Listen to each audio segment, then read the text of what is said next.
J Bachelor Hip Hop Weekly Magazine. 2 weeks. That's right, 2 weeks before South by Southwest, and we're getting it in. We're talking to these artists. My man right here just had a showcase, and now he's getting ready to head out to South by in a couple weeks. And before we hop into that, 'cause that's a big deal. But before we really talk about that, I really want you to stop and introduce yourself to our online audience. Tell us a bit about yourself, brother. What's up, people? It's your boy Mike. Get money, Lotta. Born and raised in Houston, North Side, Houston, Texas. GP 56, what it do? Uh, I'm just a blue collar rapper, man. I speak for the people that mostly ain't spoken for. You know, the ones that can't pop the bottles, the ones that can't ride on foes, the ones that can't afford to go out every weekend and do their thing. So yeah, I'm Blue collar rapper. You don't hear that term a whole lot. Um, you know, that's different because most people are rapping about whether they really live it or not. They're rapping about that bottle popping, chain buying lifestyle. Why did you say, you know what? I'm just gonna keep it 100 and talk about the day-to-day grind, that 9 to 5 life, that blue collar world that I know. Yeah, cause I mean that's the norm for me. I don't pop bottles and all that for the fed pen. You know, I have a daughter and a wife and a family that I take care of. So, you know, that money could go to a light bill, rent, clothes for my daughter and stuff like that. So, I just speak for the people that who can't live the lavish life. You know what I'm saying? Which is probably 90%. You know what I'm saying? So, and a lot of these rappers out here faking and fronting with the rented cars and the rented jewelry, with the fake jewelry. You know what I'm saying? Show them fake money in their videos and So you never wanted to be, you never wanted to live an image or portray an image that wasn't in line with your actual lifestyle. Exactly. So that's why I go with it, man. And I mean, I don't sip drink. No disrespect to what our culture is about and stuff. I completely understand that. I don't disrespect it at all. It's just I can't rap about something that I don't do. So yeah, that's why I be with it. So kind of tell us, man. I mean, being that your raps are so true to your own life, who were some of your early influence as far as hip hop artists, whether they be from Houston, the South, or beyond? Biggie, Pac, and them, no particular order, but those were the artists that I grew up on. I knew when I seen Eminem that I wanted to be a rapper. That was the day that I said, because I'm half Hispanic, half white, but have more white features, so I'm considered white to a lot of people. You know what I'm saying? Which I can't judge on how you judge me. I mean, your judgment is in your thought and how you think. I can't control that, but make a long story short, Did you feel like it was impossible for a guy that looked like you before Eminem? Not even that, just the fact he could rhyme like that. There was the only rapper we had before that was Vanilla Ice. Yeah, I mean, there you go, commercial, yeah, of course. But yeah, that's where I was like, man, that dude is like cold. You know what I'm saying? Yeah, it's like he's something great. You know what I'm saying? I seen it before the full Eminem. We seen Blossom 2 years today. You know what I'm saying? Like I seen the raw Eminem. Like I was like he got it, man. You know what I'm saying? So yeah, when I seen him, I knew that day I want to be a rapper. 15 years old, I knew then right then and there. Who was the first person, if you remember, that saw potential in you as an artist? My best friend. Well, back then we haven't been spoken in years, but my homeboy Juan, he was like, man, every rap I did, he loved. You know what I'm saying? I used to have a tape player with a microphone like this with the wire going into the tape player and just like press record and just just start rhyming and stuff for 5, 6, 7 minutes and then might mess up and go back and rewind where I messed up and start from there. Like, so, but he just loved just to sit there and watch me rap. But I mean, I didn't think I was good at first. It was a hobby for me. And then I took seriously. So. But you said Eminem was the guy that made you say, you know what? I don't want to go be a rapper.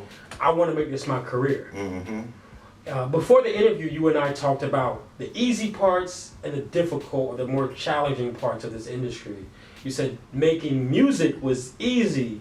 It's the other stuff that's difficult. Getting out there. Define when you say grind, what do you mean exactly? I mean, you can make music all day, but when people can attach you to a face and a person, a personality to that music they're listening to, that's big. So every weekend I try to go out every weekend and show my face in places and stuff and talk to DJs and stuff because that's who run the game right now.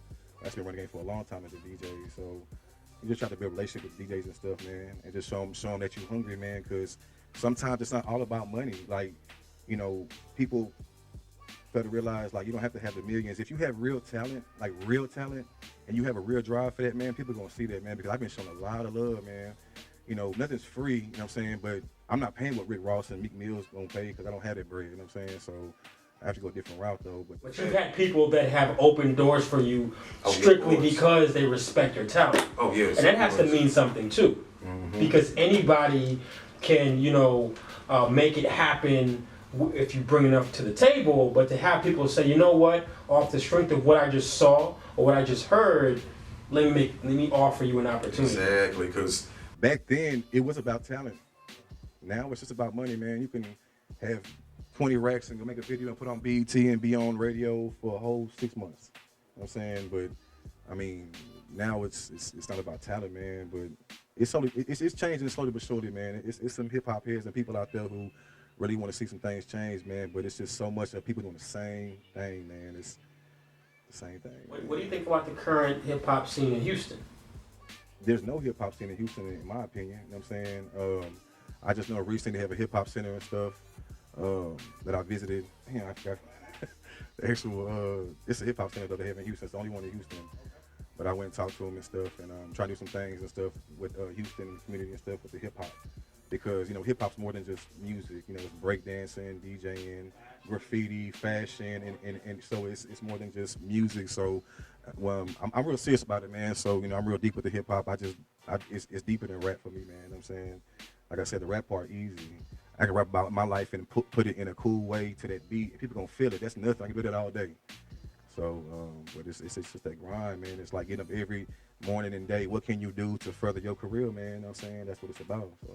The game's changed a lot since guys like Biggie and Tupac were around and guys like Eminem got their start. But who do you respect out of the new guys, the new generation of hip-hop artists? I like J. Cole. He's another guy that kind of like you. He has a blue-collar kind of view and approach to what he does. I mean, he talks about the finer things because he has those things now, but he still brings it back to that blue-collar world every now and then, right? Like the Forest Hills. Yeah, exactly. So J. Cole's one. Anyone else? I ain't gonna lie. I like Drake. He's very talented, man. You know what I'm saying? Not too many artists can go platinum without talking about dope and killing people. You know what I'm saying? So he is who he is, man, and I respect that. You know what I'm saying? So a lot of people talk trash, whatever, but as far as his music, the dude is very talented musically. You know what I'm saying? So yeah, so that's one artist I like also. Of course, Jay-Z. I've been jamming Jay-Z since the 90s, though. But he's still rapping, though, man. You know what I'm saying? And still going hard. It's rare that you see a guy have that kind of longevity and still be a force in the industry. What kind of career what's the ideal career for you? Like, if you could map out how your career went, how would it go? Would you continue to drop albums forever or sit back, create a label, and give other guys a platform? What do you want to see happen? I mean, I would like to see everybody work together, man. Really just unite, man. It's strength in numbers and stuff. There's too many egos going around in Houston and stuff because I've actually hit artists. I ain't gonna say no names though, but I've hit some kind of semi-famous artists that people would probably know. And they're asking for a large ridiculous number, you know what I'm saying? I'm from your home city, hometown, trying to do what you're trying to do. So I don't even have any features. Man, I got one feature on my mixtape. That's it. Just for the fact being I feel like my talent is just at the par as anybody else, so why would I want to pay $3,000-$4,000 for a verse? Like, I got a family to take care of that. That's gonna take out of my pocket. I could put $3,000-$4,000 into promotion and other things than just getting a verse with somebody. You know what I'm saying? Which I don't knock that. It's just I have to go a different route because I'm on a budget. You know what I'm saying? And I ain't not afraid to admit that. You know what I'm saying? Like, I have to make sure my bills are paid and taken care of, and before I go and just start paying for videos and other stuff. And also, so I mean, like I said, I'm not saying I'm balling or rich. Far from broke. Right. No, I got you, man. So I ain't, you know. Let me jump to this because you mentioned the mixtape, and I definitely want to talk about that. Tell us about the mixtape. How did you decide who would be featured? So you got one feature. One. Tell us about the title and you know. It's actually on Dat Piff. It's called I Get Money or Die, and basically, it's not your typical Get Money mixtape. Basically, it's just stories about how I got money. You know what I'm saying, to support my family, even before I had my family, support myself. Just the things that I went through, my trial and tribulation, because everything's real in that mixtape. Everything that I've done, every I used to sell dope. Not if I can say it now because I don't do it no more. But yeah, I used to move large numbers of stuff, and so that's in my raps too. You know what I'm saying? But I'm clean out. I'm good, so I just can do whatever they want. Back it up and you can check it out and all that. Hey man, I want to give our online audience a chance to hop on the web and check out 2 tracks from you. What are 2 songs that are out now online that they can check out? And tell us why those 2 songs are significant to you. My single right now is Make a Flip. It's on iTunes, Google Play, Spotify, any place you can purchase a song. It's on there. Just type in Mike Lotta, Make a Flip. It's gonna pop up.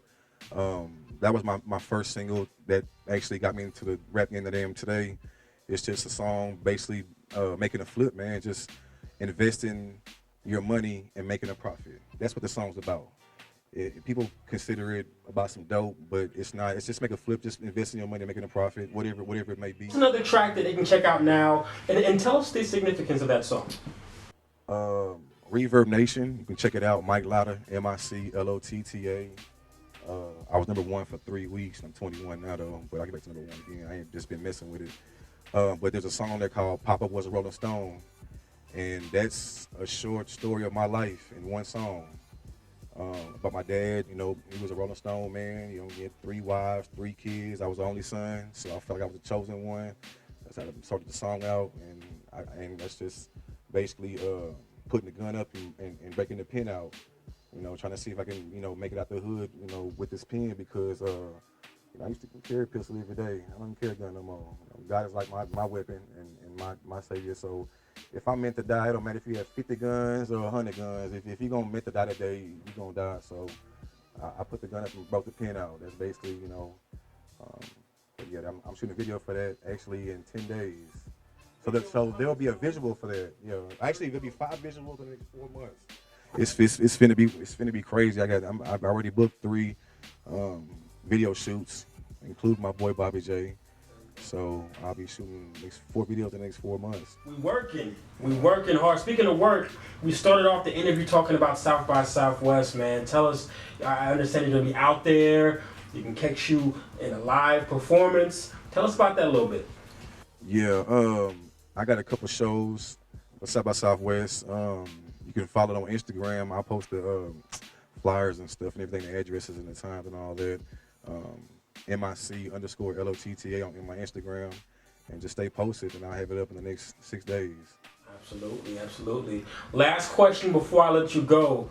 Everybody has their group of supporters, people that truly believe in them. What do you want to say to those folks that really got behind you and believe in your craft?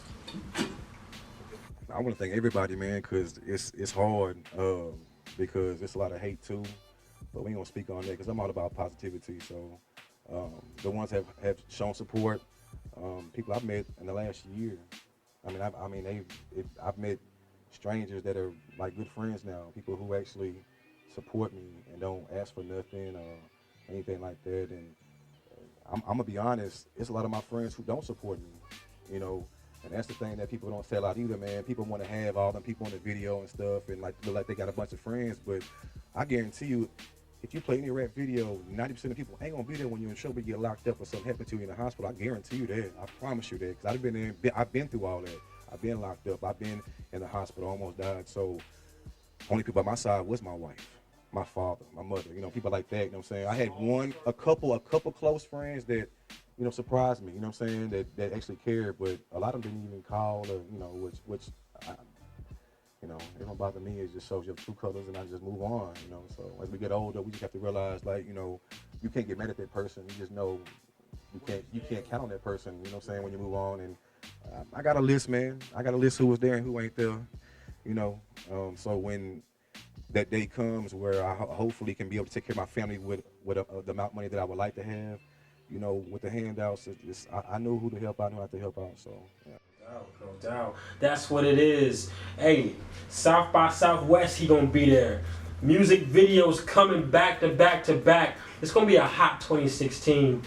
Hip Hop Weekly magazine, H-Town, you know how we do.